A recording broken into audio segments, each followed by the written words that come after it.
À l'écoute du Seigneur avec Dr Clément Akobé, du lundi au vendredi à partir de 6h GMT. Je vais vous dire pourquoi j'aime tant Jésus. Oui.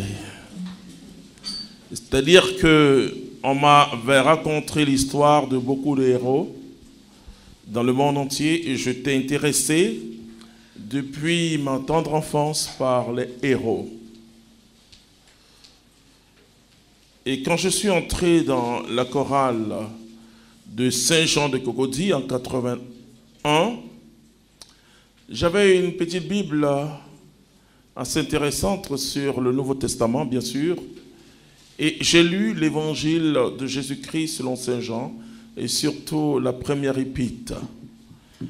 J'ai été touché par la référence de la mort. Et je me souviens que déjà, je commençais à expliquer l'écriture à mes frères. Ils étaient... Enfin, ils riaient, quoi.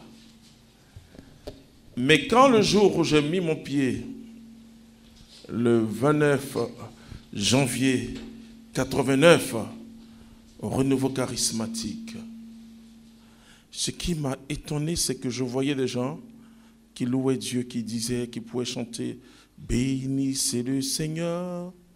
J'ai été saisi de quelque chose que je ne connaissais pas. Et c'est là tout a commencé. C'est le chant de ma conversion. Bénissez le Seigneur, vous tous serviteurs du Seigneur, qui demeurez dans la maison de Dieu durant des heures de la nuit. Levez les mains vers lui, levez les mains vers lui, alléluia. Bénissez votre Dieu, alléluia.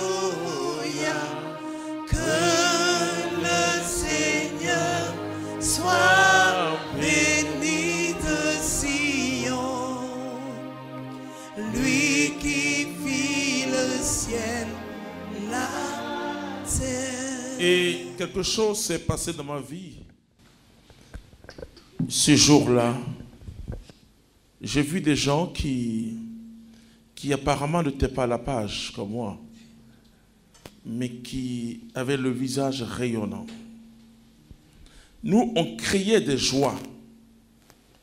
Et même quand c'est mardi, on se retrouve au quartier, il faut crier une joie. On peut rester là, excusez-moi de l'expression, bêtement, jusqu'à 4 h du matin pour attendre la têche, le petit marché de Cocody.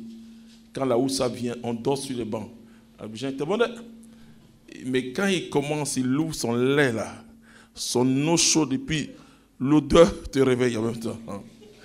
On créait des ambiances. Voici que j'ai ressenti quelque chose que je n'avais jamais ressenti dans ma vie. J'étais champion. Ouais. J'ai eu du succès scolaire, je le dirais. Mais ce que j'ai senti, et sans savoir, et je me suis rendu compte que j'étais en train de pleurer. Sans savoir vraiment ce qui est en train de se passer. Mais aujourd'hui, je comprends que mon âme avait tellement soif comme un sol aride, desséché, et qui reçoit les premières gouttes de pluie. C'est-à-dire, il y a quelque chose que je ne sais pas comment expliquer. Après plus de 32 ans, je ne sais pas ce qui s'est passé. Bien sûr, je sais que c'est Dieu. Et il y a eu un basculement terrible. Vous voyez, quand j'ai été converti, je pensais que les chrétiens avaient cette même soif et que, bien sûr, j'ai eu des compagnons assez forts tels que Guy, etc., les autres, qui avaient aussi cette même soif-là. Et je suis tombé amoureux de Jésus. Vous voyez, en offrant cette jeunesse à Jésus-Christ de Nazareth, je regrettais une seule chose. Pourquoi il a attendu à l'âge de 25 ans pour me toucher? J'ai commencé à aller en boîte de nuit à l'âge de 13 ans. Je connais la vie. Un jour, j'ai prêché aux jeunes, je dis, ceux qui vous disent que les gasoils, c'est-à-dire, je ne sais pas comment vous dites ça, la vie, et que la vie mondaine, là, et qu'elle n'est pas bonne, ils n'ont jamais gazé. Mais Jésus est mieux. Vous voyez la différence, hein? Sinon, les gens se défoulent, hein, dans les maquis. Dans les boîtes de nuit, les jeux de lumière, quand tu es fatigué, tu fais puis les jeux de lumière, alors tu es fatigué. Parce que comme tu es grand danseur, on veut que tu danses. Tu fais geste seulement, alors tu es saoulé ou tu es fatigué. Mais les jeux de lumière, quand ça s'arrête, tu danses un peu. Je vous dis que Jésus est vivant. C'est-à-dire qu'il faut tomber amoureux de Jésus. Et tu vas voir, je comprends ce qu'il a dit à la Samaritaine.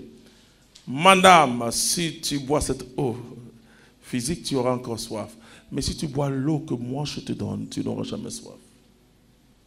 C'est-à-dire, mon attachement à Jésus n'était pas un attachement intéressé.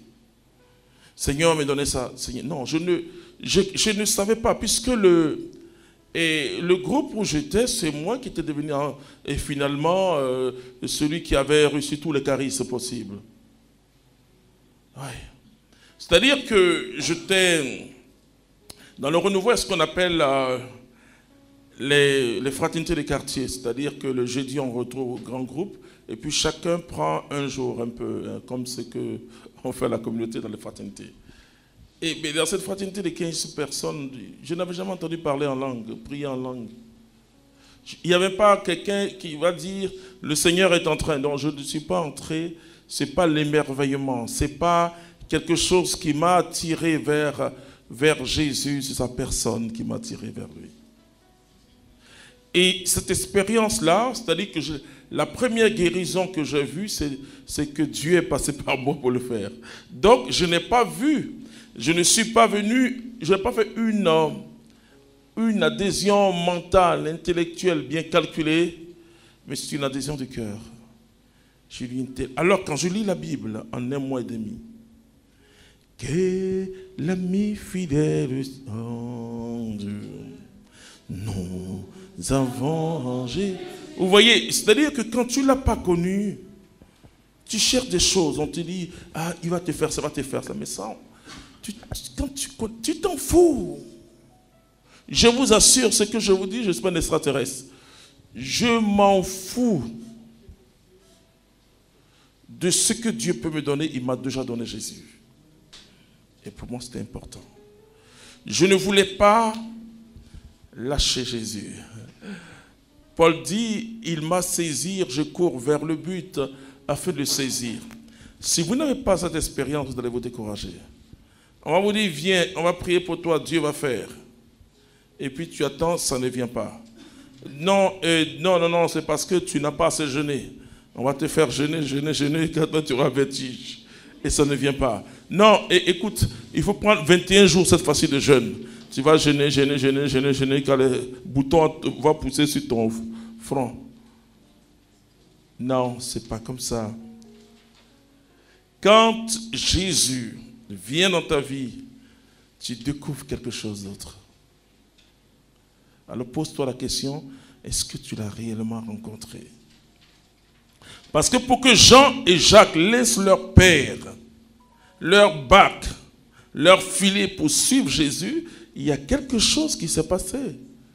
Pour que Pierre laisse tous ses bateaux de pêche, laisse tout, et parce que Pierre était marié, laisse tout pour suivre Jésus-Christ de Nazareth, c'est qu'il y a quelque chose qui s'est passé. Vous voyez, et je veux que vous soyez amoureux de Jésus.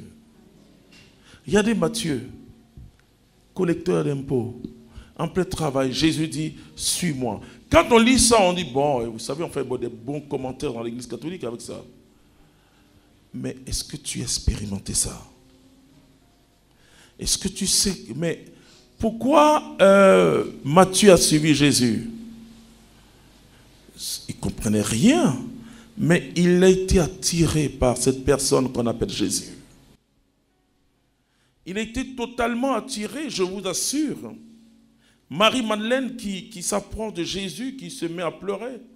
Ses larmes touchent les pieds de Jésus. Elle prend ses cheveux et son parfum pour laver les pieds de Jésus, ce qui est assez sale. Hein? Vous voyez, voici ce que c'est que rencontrer Jésus-Christ. Le monde nous ment, ça je peux vous le dire. Le monde nous ment, le bonheur là, ça y est dans le cœur de l'homme. Le bonheur, ce n'est pas le mariage, ce n'est même pas le travail, où on a besoin de travailler pour... bon, ça fait partie de notre vocation. Le bonheur, c'est Dieu. Quand il entre, n'écoute pas les gens. N'écoute pas et leur regard sur ta vie, peu importe.